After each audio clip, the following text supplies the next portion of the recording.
Boa noite. Graça e a paz do nosso Senhor Jesus. Peço perdão para os irmãos pela voz. Ficou um pouquinho rouca. Mas que é por conta do tempo seco, né? Mas a gente vai seguindo com a exposição do Salmo, do livro de Salmo. E hoje a gente vai, como está tratando sequencialmente, hoje nós vamos tratar do Salmo 9. Dos versículos 1 a 20. O Salmo todo, né?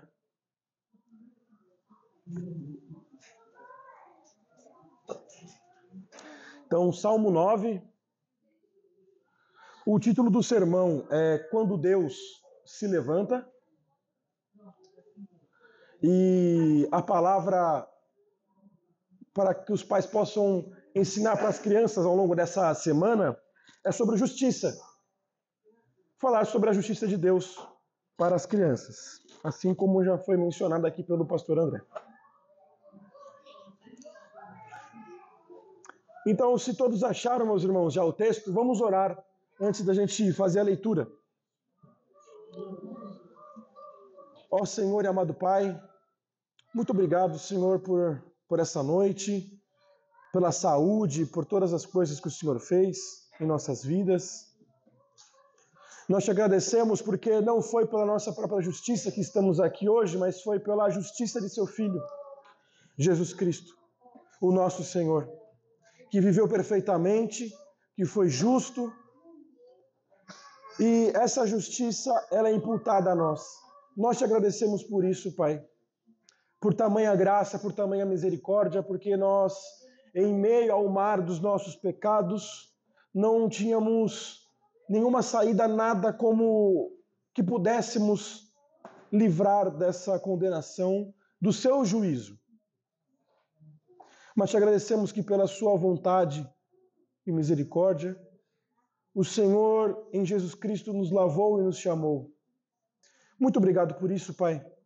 Então nos ajuda essa noite a entendermos esse salmo, abra nossa mente, os nossos corações, e que se ao longo dessa semana ou em algum momento exato da nossa vida, o Senhor possa trazer à memória esse salmo, e que nós possamos aplicar e que possa ser um conforto para nós, dependendo da situação, que possa ser uma exortação para nós, que possa ser uma repreensão para nós também. Nós te rogamos essas coisas, Pai, em nome de Jesus, amém. Então, meus irmãos, vamos ler aqui o Salmo. É um pouquinho grande. Louvar-te-ei, Senhor, de todo o meu coração.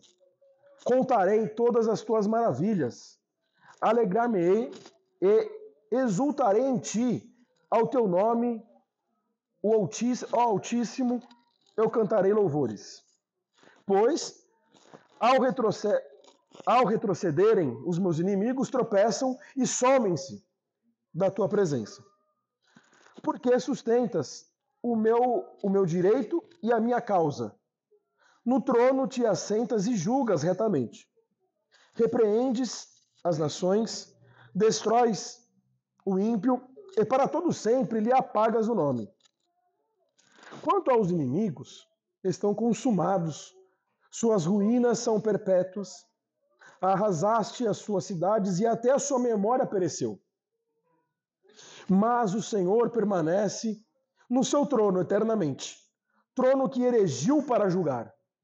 Ele mesmo julga o mundo com justiça, administra os povos com retidão. O Senhor é também alto refúgio para o oprimido, refúgio nas horas de tribulação. Em ti, pois, confiam os que conhecem o teu nome, porque tu, Senhor, não desamparas os que te buscam. Cantai louvores ao Senhor que habita em Sião. Proclamai entre os povos os seus feitos. Pois aquele que requer o sangue lembra-se deles e não se esquece do clamor dos aflitos. Compadece-te de mim, Senhor. Vê que aqui sofrimentos me reduziram os que me odeiam. Tu que me levantas às portas da morte, para que As portas da filha de Sião eu proclame todos os meus louvores e me regozije na tua salvação. Afundam-se as nações na cova que fizeram, no laço que esconderam. Perderam-lhe-se o pé. Faz-se conhecido o Senhor, pelo juízo que executa. Enlaçado está o ímpio nas obras de suas próprias mãos. Os perversos serão lançados no inferno, e todas as nações que se esquecem de Deus. Pois o necessitado não será para sempre esquecido, e a esperança dos aflitos não se há de frustrar perpetuamente. Levanta-te, Senhor, não prevaleça o mortal, sejam as nações julgadas na tua presença. Infunde-lhe, Senhor, o medo, saibam as nações que não passam de mortais. Então, meus irmãos, eu acho que assim, todo mundo aqui já alguma vez na vida deve ter assistido aquele filme Rei Leão. Acho que todo mundo assistiu. Ô Martim, já assistiu o Rei Leão? Já assistiu o Rei Leão? Então assim, vamos todo mundo imaginar a cena. Imagina comigo, Martim. Você lembra do Mufasa? O Mufasa era o rei verdadeiro. E o que acontece? Ele morre. E ele morre de uma maneira injusta do que aconteceu ali, ele foi assassinado, pelo seu irmão, o Scar. Lembra do Scar? O leão de juba preta? Então, ele mata o próprio irmão, e o filho dele, o Simba, que nem os irmãos sabem da história, ele acaba fugindo, porque ele expulsa o próprio sobrinho, e ele foge com um sentimento de culpa, humilhado, e agora o Scar, ele reina, que nem estou contando aqui a história do Rei Leão. O Scar, ele reina a terra do reino. E aí o que acontece? É transformado de uma forma muito cruel ali todo aquele cenário, porque ele começa a governar de uma maneira que tinha vida com o Mufasa, agora não tem mais. Lembra? Como que ficou o reino? Os animais passavam fome, as cores eram cores de tristeza, estava todo mundo ali debaixo daquele jugo cruel. Então, os animais, eles tinham fome, eles tinham medo, e a justiça que tinha antes, aquela alegria que tinha antes, deixou de existir. E o Scar, ele governa, agora, Martim, com arrogância. Lembra? Ele zombava do verdadeiro rei, ele agora é cercado de hienas. E aí, quem está assistindo isso, fica pensando, poxa, será que algum dia o Simba vai voltar? Será que ele se lembra do seu reino, da história como era antes? Então, meus irmãos, essa cena, ela representa muito mais do que uma simples guerra, uma batalha para ter o trono. Mas é uma sensação de que o mal venceu. É uma sensação de que o mal ele se saiu por cima. Que os justos, eles foram silenciados de alguma forma. E por um bom tempo, meus irmãos, Simba, ele viveu lá na floresta com aqueles dois companheiros, que nem os irmãos já devem ter assistido, Timão e Pumba. Então, e aí eles ficam por um bom tempo assim, sem aparecer na terra. E a terra do reino, ele continua em ruínas, os animais continuam sofrendo. Então, essa sensação, meus irmãos, de viver num mundo onde o trono parece ocupado pelo mal, soa familiar para vocês? Sim. Que nem eu falei hoje de manhã, na EBD. A gente vai olhar ali os jornais, né? É o IOF querendo subir, fazendo uma lei para aumentar o IOF, para ter mais arrecadação, cada vez mais. E aí existe uma cadeia que acontece de impacto na economia, sobretudo para os empresários. A taxação de Trump, guerras que a gente ouve, violência, corrupção, injustiça. Vemos gente, meus irmãos, maldosa prosperando, enquanto às vezes tem aquele irmão ali que busca ser piedoso na sua fragilidade, na sua fraqueza, e está ali na dificuldade. Nós vemos escárnio, mentira, orgulho. E no íntimo a gente fica perguntando, poxa, será que Deus vai demorar tanto assim para voltar e colocar em ordem essa história? Quando que ele vai voltar para executar a sua justiça? Então a gente vai ver isso ao longo desse salmo, e nós vamos ver que o verdadeiro rei, ele não está ausente do seu trono. Ele está governando. Ele julga, ele ampara, ele se levanta, mesmo que por um tempo o mundo pareça que está em ruínas. Então a nossa afirmação teológica, meus irmãos, desse texto aqui é que Deus é o justo rei que reina soberanamente sobre todas as nações. Ele julga com retidão, ele ampara os aflitos, ele se levanta no tempo certo para derrotar os ímpios e exaltar os que confiam em seu nome. Então a gente vai ver isso, essas 4 etapas, nesse texto, onde Deus louvado, os versículos 1 a 2, Deus julga, versículos 3 a 8, terceiro ponto, Deus ampara, versículos 9 a 14, e Deus se levanta, versículos 15 a 20. Então vamos tratar desse primeiro ponto aqui, desses 2 versículos iniciais. Louvar-te-ei, Senhor, de todo o meu coração, contarei todas as tuas maravilhas, alegrar-me-ei e exultarei em ti o teu nome, ó Altíssimo, e cantarei louvores.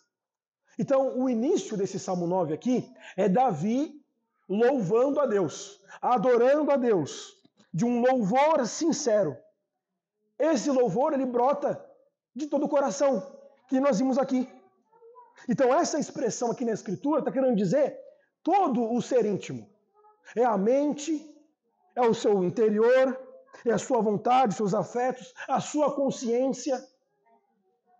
Então, esse salmo começa com Deus no centro e não o homem, não as circunstâncias, mas louvando a Deus. O Senhor sendo honrado por quem Ele é por quem Ele é e por que Ele faz. Então, Davi vai declarar, por que ele louva a Deus? Porque ele contará todas as maravilhas. Ele contará tudo aquilo que Deus fez, não só para ele, mas para o seu próprio povo também. Todas as suas obras grandiosas que Deus realizou, os seus atos de justiça, de livramento, todas as coisas que Deus fez, todas as maravilhas, o juízo que Deus aplicou. Então a palavra maravilhas aqui aponta para os efeitos redentores que Deus fez em favor do seu povo, que são obras que muitas das vezes não dá nem para explicar. Porque, por exemplo, Deus abriu o mar, né? Como explicar tamanha grandiosidade com os olhos? Que abriu um mar para que aquele povo passasse, por exemplo. Então, ele está louvando a Deus pelo seu poder, pelo seu poder sobrenatural, pela sua fidelidade, pela sua aliança com o seu povo. Então, essa adoração de Davi, meus irmãos, ela não se baseia em emoções vagas, mas, de fato, resgatando a memória aquilo que Deus fez por ele, pelo seu povo. Então, no versículo 2, esse louvor ele é cheio de alegria. de exultação, porque ele vai dizer aqui, né? Alegrar-me-ei e exultarei em ti. Então, Deus é a fonte do seu regozijo. A alegria aqui não está na circunstância, mas no Deus que é fiel. É espiritual. Ele não depende da ausência de inimigos, mas da presença de Deus. Então, é um prazer santo derivado dessa comunhão com o Altíssimo que ele tinha. Então, ele vai falar, ele vai louvar a Deus com esse coração cheio de alegria, de contentamento. Por quem Deus é, pelo seu caráter. Então, o louvor de um coração arde, meus irmãos, essa devoção ao Senhor. Mesmo ele sendo fraco, Davi, sendo homem, falho. Então, ainda no versículo 2, ele vai dizer também que ao teu nome, ó Altíssimo, eu cantarei louvores. O nome aqui, a palavra aqui de Deus, o nome de Deus aqui, representa a sua pessoa revelada. Representa, meus irmãos, quem ele é em essência. O título aqui, Altíssimo, exalta a Deus acima de todo poder, de todo inimigo, de todo trono, porque ele é Altíssimo. Então ele canta louvores em nome de Deus, reconhecendo o seu governo, conhecendo o seu poderio, a sua soberania universal. Então, essa introdução, meus irmãos, do Salmo 9, revela essa base de toda a confiança e segurança do justo. A glória de Deus, meus irmãos, e as suas obras fiéis. Então, antes dele olhar para o inimigo, antes dele olhar para a circunstância, antes dele olhar para as coisas ao seu redor, da sua situação, do seu estado de espírito, ele olha primeiro para Deus. Antes dele suplicar livramento, ele oferece louvor a Deus. Antes dele se lamentar pela dor, que a gente vai ver isso no versículo 13, ele louva a Deus pela sua soberania. Então esse padrão, meus irmãos, nos ensina que a vida cristã, ela começa com esse olhar elevado de Deus. E muitas das vezes, não era uma aplicação, né? Mas vai acabar acontecendo, né? Muitas das vezes a gente se direciona a Deus simplesmente só para ficar pedindo, só para ficar... Muitas das vezes a gente fica reclamando da situação, murmurando, e a gente não olha para aquilo que Deus já fez por nós. Em seu Filho Jesus, sobretudo, nos salvando, nos tirando de onde nós estávamos. Mas também quantos livramentos que o Senhor nos fez. Quantas portas que o Senhor nos abriu, quantas portas o Senhor nos abriu, nos fechou de livramento. Quantas coisas o Senhor nos fez, coisas talvez pequenas, que às vezes a gente nem consegue perceber, mas era a mão de Deus ali atuando na nossa vida. E a gente vai lá apenas para ficar pedindo para Ele. A gente vai lá apenas para ficar murmurando, falando, reclamando, falando da situação.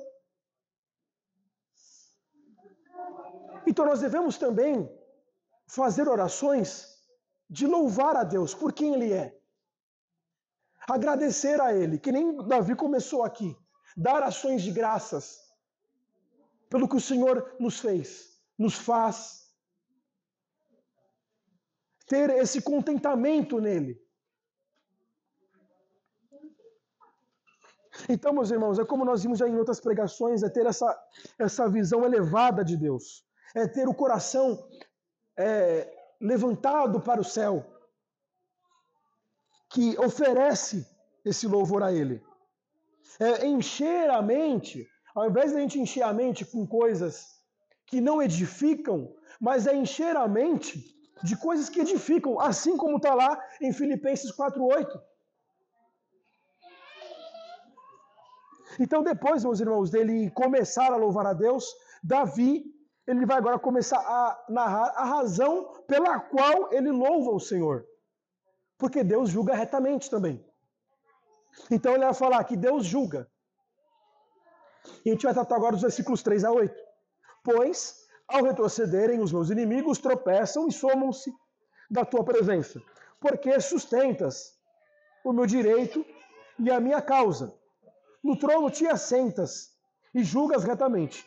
Repreendes as nações, destróis o ímpio e para todo sempre lhes apaga o nome. Quanto aos inimigos, estão consumados, suas ruínas são perpétuas. Arrastaste as suas cidades, até a sua memória pereceu. Mas o Senhor permanece no seu trono eternamente, trono que erigiu para julgar. Ele mesmo julga o mundo com justiça, administra os povos com retidão. Então, o que nós vimos com o pastor André e em outras pregações também de salmos que nós estamos vendo, Deus é esse justo juiz supremo.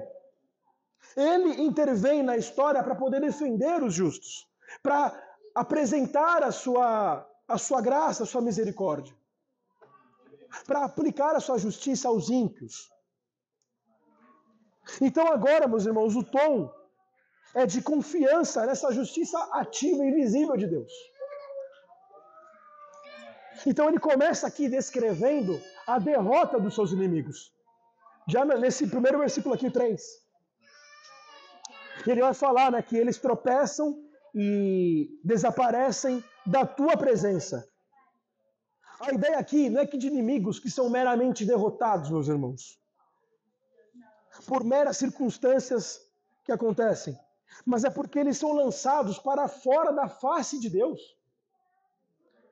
É como se eles fossem repelidos do próprio Deus.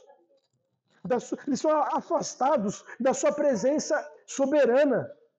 Então não há derrota maior diante disso. Então Davi, ele vai afirmar aqui no versículo 4 que Deus sustenta o seu direito e causa.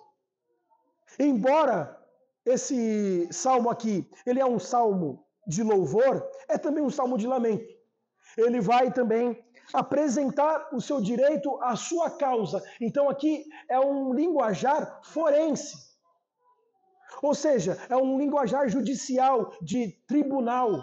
Ele está diante de um Deus, sentado no trono, como se estivesse numa audiência, o justo juiz, e ele, como um justo, ele vai e apresenta a sua causa para Deus.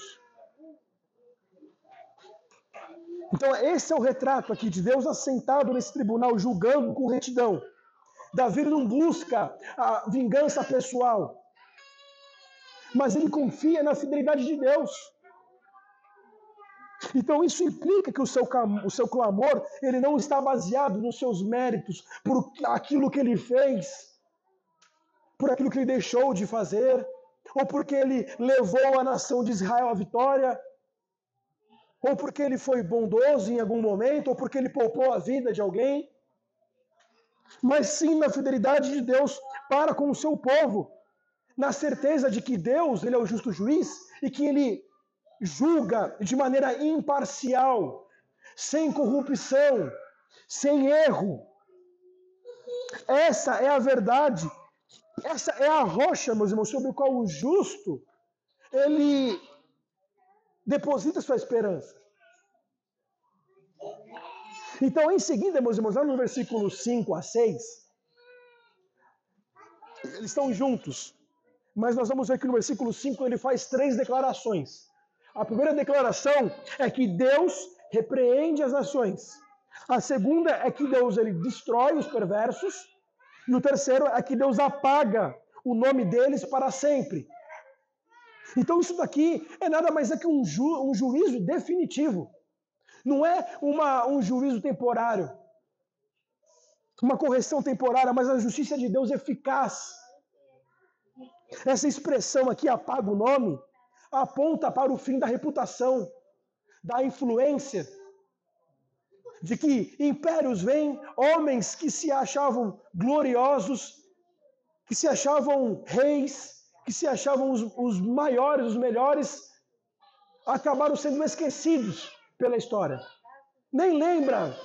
Quem é que lembra quem foi aquele rei que, sei lá, que fez um grande feito há muitos anos atrás? Não vai lembrar. Então, meus irmãos, é o juízo, essa imagem que é o do juízo absoluto de Deus, daqueles que desafiam a Deus. Os inimigos, eles são reduzidos a nada. As suas cidades, elas são destruídas, que nós vimos aqui, a sua memória é apagada, ninguém vai lembrar deles. Mas só que, no entanto, no versículo 7 ele faz um contraste. Aqui com os reinos e esses inimigos que se esvaem. Ele vai dizer, o Senhor permanece no seu trono eternamente. Então esse salmo, ele está ancorado nisso. De que Deus, ele não muda, ele é imutável. O seu trono está estabelecido, é inabalável. Ele está acima de todas as instâncias humanas, de tudo que a gente pode imaginar. Ele está acima de tudo. E quando os impérios, eles vêm, homens vêm para querer fazer os seus feitos, para querer deixar o seu legado na história, eles passam, os ímpios caem, os seus nomes se apagam na história, mas o nome de Deus, ele permanece. O seu trono permanece, porque ele mesmo estabeleceu, que ele está escrito, para julgar. O juízo não é esse aspecto ocasional de Deus, mas é uma ação ativa dele. E por fim, meus irmãos, Davi, ele vai afirmar que Deus, ele julga o mundo com justiça e administra os povos com retidão. Essa afirmação aqui amplia ainda mais o escopo. Não é apenas o Deus de Israel, não é apenas o Deus que julga os inimigos de Davi, mas é o Deus que julga o mundo. Ele é o juiz universal. Não existe favoritismo. Esse termo aqui, administra, ele carrega um sentido de um líder moral, ele carrega um sentido de um líder político. Deus governa, meus irmãos, os povos com equidade. Ele não reage com juízo, mas não somente com juízo, mas ele governa com retidão. Então essa visão, meus irmãos, de Deus como o justo juiz, né, soberano, ela é fundamental para o cristão. Enquanto o mundo, meus irmãos, existem essas injustiças que nós vimos, parecem triunfar, onde os ímpios, muitas das vezes, a gente olha para o lado e pode ver, por exemplo, o rapaz do trabalho que às vezes não é um cristão, leva uma vida totalmente devassa, mas só que muitas das vezes parece que ele é ditoso. Ele viaja, a sua família parece que é uma família feliz.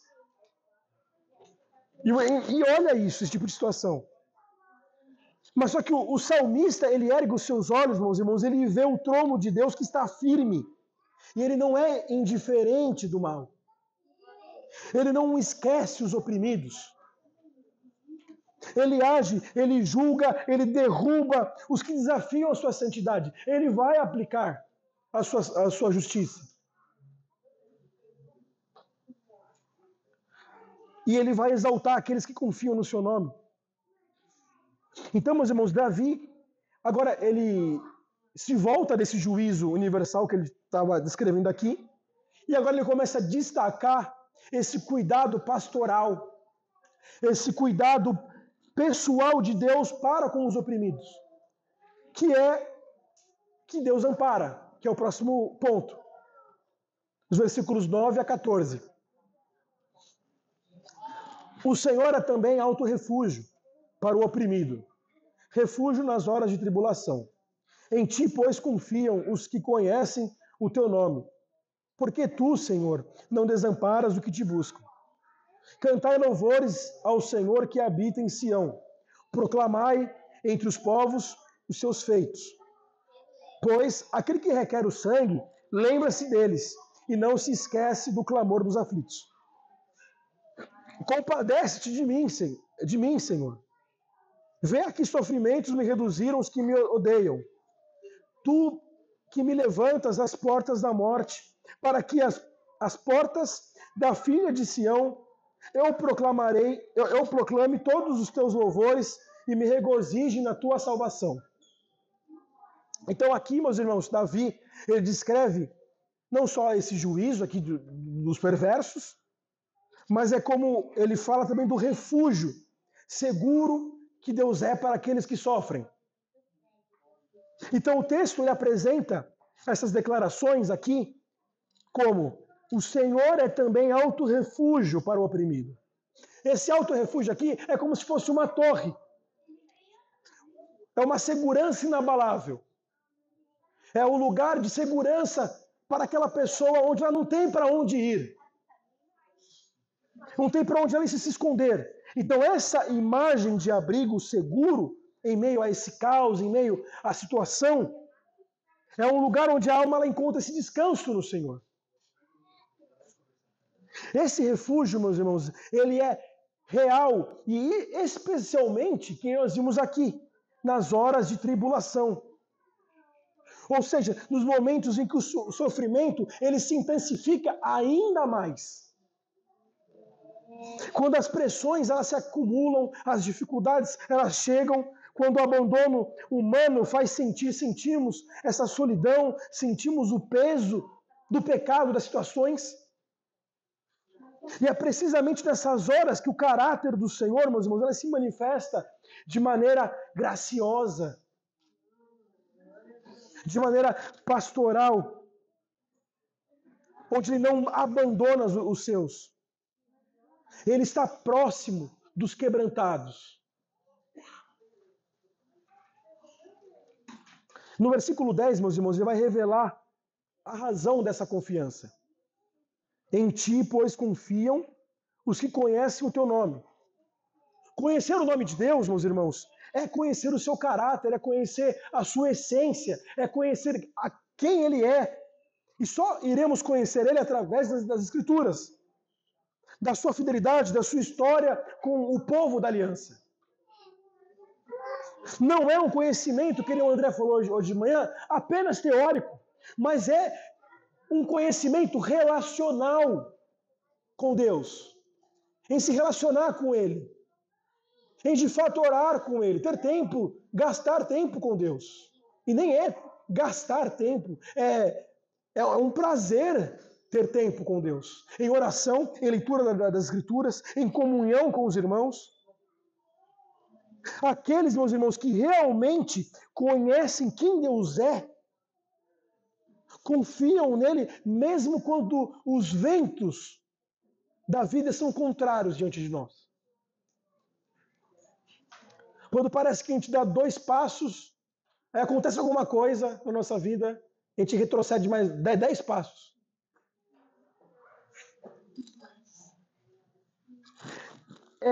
Essa confiança, meus irmãos, ela é sustentada por essa promessa gloriosa que Davi falou aqui. Tu, Senhor, não desamparas os que te buscam. O mundo, os amigos, os colegas, eles podem falhar. Mas Deus ele não abandona os que se achegam a Ele, meus irmãos. Ele se faz presente, mesmo não tendo uma pessoa aqui de carne e osso, que nem Jesus Cristo, de maneira invisível, mas Ele está constantemente conosco. E quando a gente olha para as situações que nós passamos, a gente para e pensa, caramba, foi Deus que me deu graça de passar por tudo isso. Olha só o livramento que Deus fez ali, eu nem percebi. Olha o que Deus fez ali, eu nem vi. Davi, meus irmãos, no versículo 11, então ele exorta o povo a louvar. Ele vai falar, cantai louvores ao Senhor, que habita em Sião. Proclamai entre os povos os seus feitos. Então a confiança no cuidado de Deus, meus irmãos, não é uma experiência que deve ser guardada, mas deve ser um motivo para a gente poder louvar a Deus. Louvar ao Senhor que habita em Sião, meus irmãos, é reconhecer que Deus, Ele não está ausente no mundo. Ele se aproxima, Ele age, Ele está sempre com nós. Por isso seus feitos devem ser anunciados. Por isso que nós Não devemos ser tipo igual a Universal, né? Vem aqui do lado ou em qualquer outra seita. Ou, por exemplo, a congregação que vem aqui e conta as maravilhas e obras e coisas e tal. Mas a gente, entre irmãos, falar das coisas que Deus fez. Conversar de coisas que Deus fez em nossas vidas. Porque isso pode fortalecer a fé do seu irmão. Não na confiança de que Deus vai fazer por mim também. Mas na confiança de que Deus age, de que Deus faz. Queriam André um dia, acho que ele acabou falando aqui, poxa, tem um dia que eu fui fazer uma viagem com um passageiro e aí o pneu furou e estava chovendo, era de noite. E aí aquela chuva, eu não tinha, acho que um macaco para tirar a roda. Aí do nada aparece, é uma coisa simples. Apareceu uma pessoa ali na janela, você está querendo ajuda? Claro. E foi ajudado por Deus. Então, coisa simples. Coisa que Deus prepara. Devemos ter isso dentro de nós. Para que o seu nome seja cada vez mais glorificado, exaltado. No versículo 12, meus irmãos, ele continua mostrando que Deus, ele não é indiferente aos sofrimentos dos justos, porque ele vai falar assim, aquele que pede contas do sangue. Ou seja, ele faz justiça mesmo daqueles que sofrem perseguição, tortura, que morrem, por exemplo, os irmãos perseguidos. Eles que estão sendo perseguidos, que estão sendo torturados, isso não está em vão. Isso não está passando batido. Deus está contando cada coisa e vai executar o seu juízo no momento certo. Pode ser nessa terra e a gente nem saiba, mas sobretudo quando vir aquele dia do juízo. E ele não esquece do clamor dos aflitos. Esse é um consolo para aqueles que sofrem em silêncio. Mesmo havendo justiça nesse mundo, meus irmãos, Deus ele ouve o clamor dos aflitos. Ele se lembra. Ele faz justiça e nenhum sofrimento é despercebido.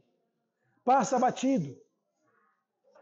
E aí no versículo 3, ele está falando dessa aflição, desses aflitos no geral, mas agora ele vai falar das suas próprias aflições. Porque ele vai falar assim, compadece de mim, Senhor, vê o que padeço da parte daqueles que me odeiam. No versículo 13. Então ele se coloca entre esses oprimidos que buscam a Deus. Ele pede essa restauração. Tu que me levantas das portas da morte, que nós lemos aqui. Quantas situações eu imagino que Davi ele passou por vida ou morte?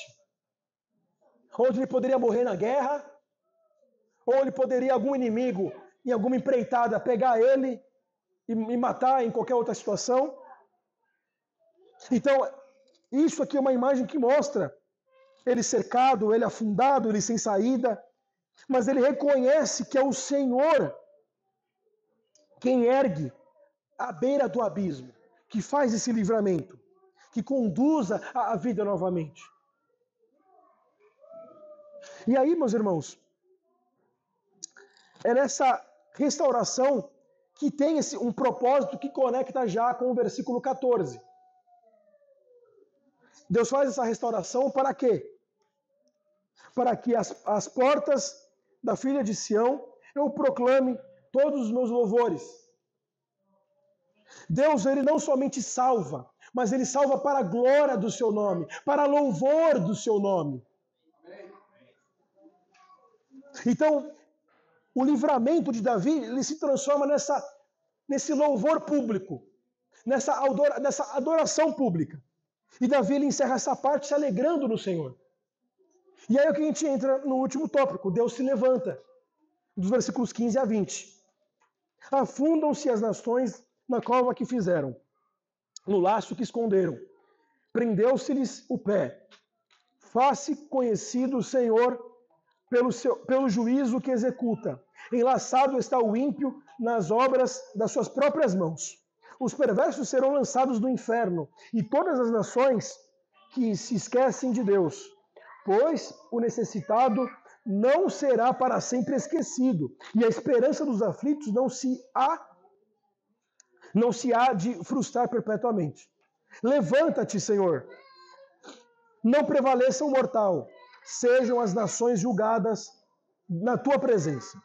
Infunde-lhes, Senhor, o medo, saibam as nações que não passam de mortais. Então Davi ele fecha a sua oração fazendo esse contraste decisivo do destino dos perversos e dos ímpios. Que ele fala aqui, vão para o inferno.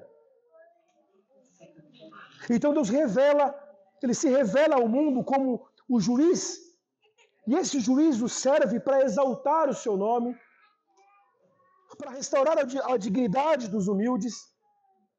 Então o foco agora, ele sai desse sofrimento pessoal de Davi, e agora ele se expande para esse palco das nações, para o mundo, como vimos já Davi fazendo isso em outros salmos. Então, os reinos, meus irmãos, os reinos ímpios, que antes pareciam invencíveis, homens que pareciam invencíveis, agora eles caem nessa armadilha deles mesmos que eles cavaram, que ainda está escrito aqui. O texto lhe afirma que as nações afundam na cova que cavaram e eles se prendem nos próprios laços. Por exemplo, acho que os irmãos lembram da história de Esther, de Amã, que ele fez aquela forca para Mardoqueu. Ele planejou aquilo. Mas só que no final da história, quem cai na própria armadilha, na própria forca, é Amã. Então, meus irmãos, isso mostra que Deus não precisa de esforço externo para poder cumprir os seus próprios atos contra os ímpios. Eles mesmos se tornam instrumentos da sua própria ruína. Deus, meus irmãos, ele não está somente observando tudo, mas ele se dá a conhecer pelo juízo que ele executa. Então essa é uma das maneiras, meus irmãos, para Deus ele se revelar pelo seu caráter. Não apenas na criação, meus irmãos, mas não apenas pela sua aliança, mas pela maneira como ele lida o mal. Como ele trata o mal. O perverso, ele é apanhado nas suas próprias obras. Que nós vimos aqui. Então nada escapa do trono de Deus. Os que se exaltam, meus irmãos, contra ele, são humilhados pelas suas próprias escolhas. Deus mostra, meus irmãos, quem ele é quando ele executa a sua justiça.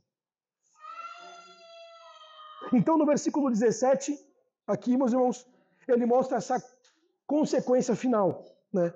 Os perversos, eles serão lançados no inferno, juntamente com todas as nações que se levantam contra Deus.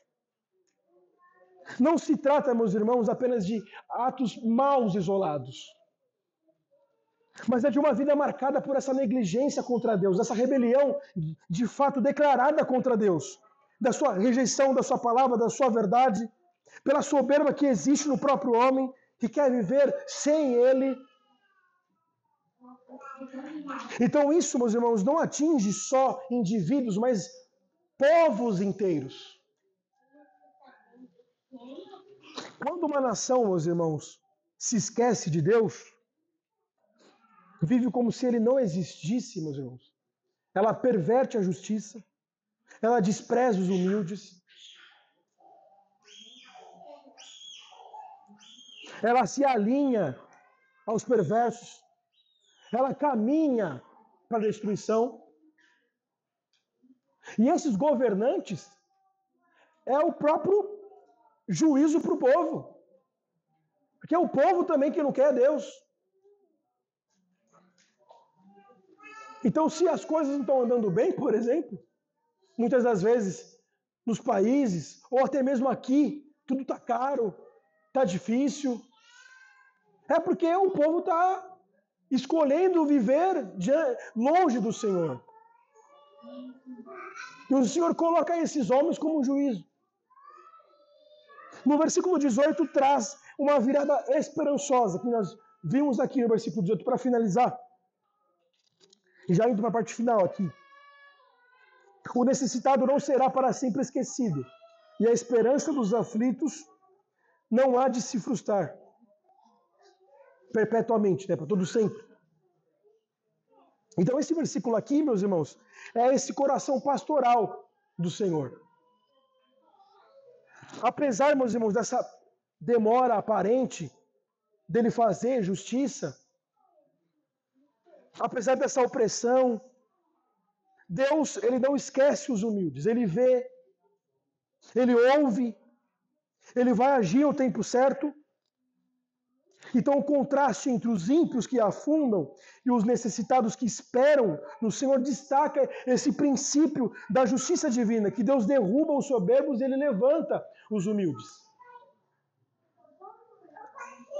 Então, meus irmãos, ele pede que os homens mortais, eles não prevaleçam, mas que eles sejam julgados por ele. E aí, Davi vai falar, né? Levanta-te, Senhor. O objetivo aqui, meus irmãos, é que as nações elas reconheçam a sua fragilidade. Que eles saibam que não passam de mortais. Que nem nós lemos aqui. Então, essa é a chave do orgulho humano. Nós achamos que somos os maiorais, os melhores. Então, Davi, ele deseja que o juízo de Deus ele produza essa reverência nas pessoas. E aí, partindo para a parte final de aplicações. Há muitos crentes, meus irmãos, que em meio a essa rotina pesada, eles começam a viver sem louvar a Deus. Então, por exemplo, o pai que às vezes trabalha o dia inteiro, aí chega cansado, não consegue fazer o culto doméstico, não ora, não louva, ou quando faz se torna algo bem mecânico, bem automático. Ou, por exemplo, a mãe que está cansada, sobrecarregada com os filhos, com as coisas de casa, está estressada, aquele cansaço emocional, muitas das vezes não tem nem forças para poder abrir a Bíblia, para fazer um devocional. Aquele jovem que está no trabalho, ou o irmão ou a irmã que está no trabalho, ou na universidade, lutando com a sua própria fé ali, sendo levantado contra ele, coisas contra a sua própria fé. Então, meus irmãos, nós devemos, não, mesmo que essas coisas aconteçam, nós não devemos tomar cuidado para a gente não cair nessa adoração mecânica, automática. Embora tenhamos todas as nossas coisas para fazer, nós precisamos, de fato, sim, fazer como Davi. Começar a louvar mais a Deus pelas coisas que Ele faz. Então, não apenas murmurar. Então, a ausência, meus irmãos, dessa aproximação com o Senhor, a ausência disso,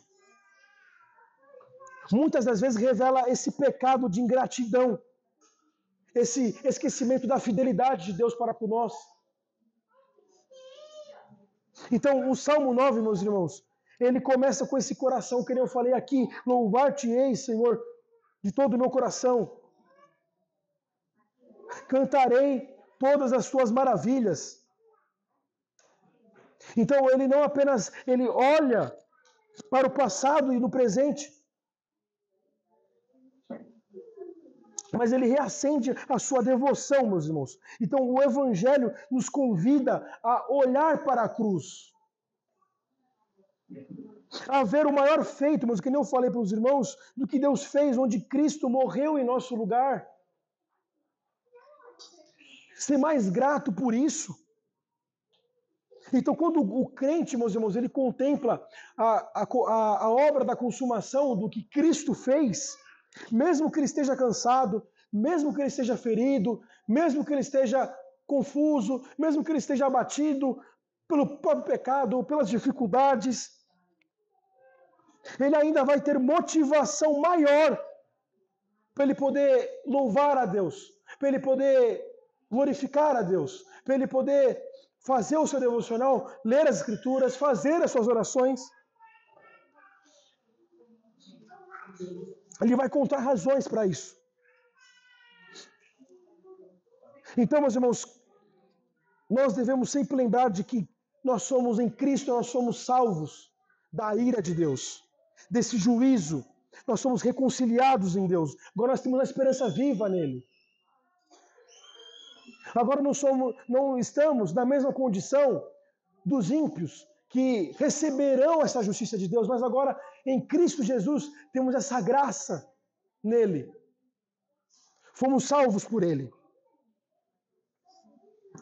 Então, meus irmãos,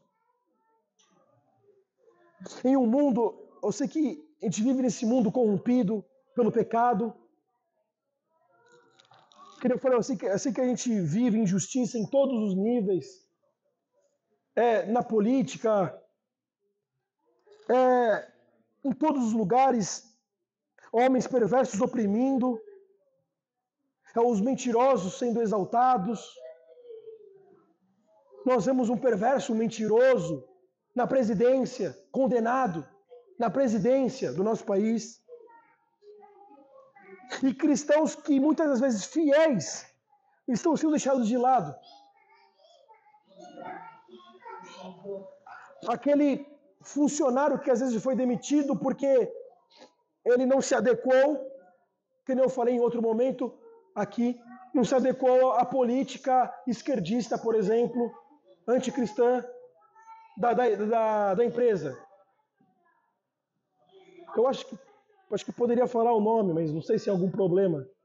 Por exemplo, eu conheço gente que trabalhava no grupo UOL da minha empresa, que saiu, foi para lá, e teve algumas pautas que queriam que ele seguisse, e que ele não seguiu, e simplesmente cortaram ele. E aí ele via pessoas que entravam na empresa, que se adequava, e acabava sendo promovido. Fica até lá na empresa, até hoje.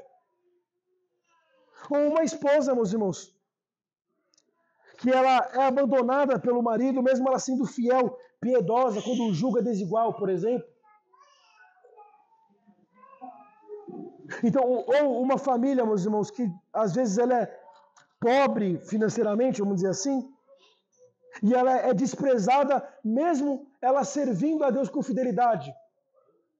Quantas vezes nós vimos isso dentro da igreja? Aqueles que são mais exaltados, aqueles que têm um relacionamento melhor, porque talvez tenham uma condição melhor. E aqueles que muitas das vezes estão ali, que não têm uma condição, não são tão vistos assim, por exemplo, que nem os outros. Em todos esses casos, meus irmãos, eu sei que a gente pode querer se revoltar, pode cair em ira, mas a justiça de Deus ela vai prevalecer. Então, o Salmo 9, meus irmãos, ele proclama aqui que o Senhor julga o mundo com justiça. E ele não se esquece do clamor dos aflitos. Então, mais uma vez, Deus vê. Deus, ele ouve. Deus, ele pesa cada intenção feita. O trono dele, meus irmãos, não está vazio, ele não está inativo, ele está observando tudo. Ele está pesando tudo. Então a resposta não é se vingar. Não é se vingar por aquilo que fez pela gente. Mas é confiar em Deus. Que o Evangelho mostra, meus irmãos, que a justiça de Deus ela foi plenamente satisfeita em Cristo. E que ele, em Cristo, ele vai julgar vivos e mortos. Então ele vai sim pesar a sua mão. Todo mal, meus irmãos, será tratado com a justiça de Deus. E aqueles que não confiam nele serão confundidos. Então, meus irmãos, uma outra aplicação aqui. Nós vivemos em uma geração que idolatra a influência, que idolatra o poder, o status, visibilidade, que nós vimos aqui de homens orgulhosos, arrogantes. Trazendo para os nossos dias, nós vemos pastores que eles são tentados a medir o seu valor pelo número de seguidores que eles têm no Instagram, ou pelo o tamanho que a igreja tem de membros. Adolescentes, meus irmãos, eles comparam suas vidas com as redes sociais, vivendo de aparência, buscando aceitação, dinheiro, fama. Em contraste, meus irmãos, que nem eu falei, às vezes crentes simples, às vezes senhorzinho, simples, mas fiel às Escrituras, piedoso, estão ali muitas vezes vivendo escondido, mães que oram sozinha pelos seus filhos, viúvas esquecidas, homens de Deus e mulheres de Deus que servem a Deus com constância e não recebem aplauso, não recebem elogios, palmas. Então essa cultura mundana, meus irmãos, gera esse pecado de autoexaltação nossa. Então nós devemos vigiar para que não caiamos nisso. O Salmo 9, meus irmãos, ele termina dizendo: os perversos serão lançados no inferno, mas o necessitado não será para sempre esquecido. E aí ele clama: levanta-te, Senhor. O clamor do salmista é dessa ação visível de Deus, da justiça, que nem foi falado, explicado durante o texto. O Evangelho responde, meus irmãos, com o exemplo de Jesus, o servo humilde que foi exaltado. Ele foi desprezado pelos homens, mas só que ele foi exaltado por Deus. Ele veio para servir, ele foi crucificado por pecadores que se achavam fortes demais para depender dele. E em Cristo nós aprendemos, meus irmãos, que os últimos, eles serão os primeiros. E aí não estou querendo dizer aqui um discurso triunfalista, de que você é o coitadinho que está passando por isso, por aquilo, e que Deus vai te exaltar, e que não sei o quê. Não é isso que estou querendo dizer. Não sei se estou sendo claro para os irmãos. Mas, meus irmãos, o Evangelho nos ensina a esperar no reconhecimento de Deus, porque a nossa coroa está, nosso galardão está no Senhor. O reconhecimento vem dele, não dos homens. É confiar no Senhor. Então, partindo aqui, meus irmãos, já para as considerações finais, que nós vimos aqui, o Salmo 9, ele apresenta essas 4 etapas que nós vimos. Então, que Deus ele é digno de ser louvado, que Deus ele julga com justiça, que Deus ele ampara os oprimidos e que Deus ele se levanta em juízo. À luz do Salmo 9, meus irmãos, vista pela lente do Evangelho, sob Cristo, nós somos chamados a louvar a Deus com coração grato. Nós somos a confiar em meio à injustiça que nos aparecem, a esperar com fé em Deus. Então nós devemos louvar, nós devemos confiar, nós devemos esperar no Senhor que reina, que julga, que ampara, que se levanta em Cristo, meus irmãos. Isso já é verdade para todos aqueles que crêem nele. Então, se você ainda não creu em Cristo Jesus, se arrependa, volte-se a Ele.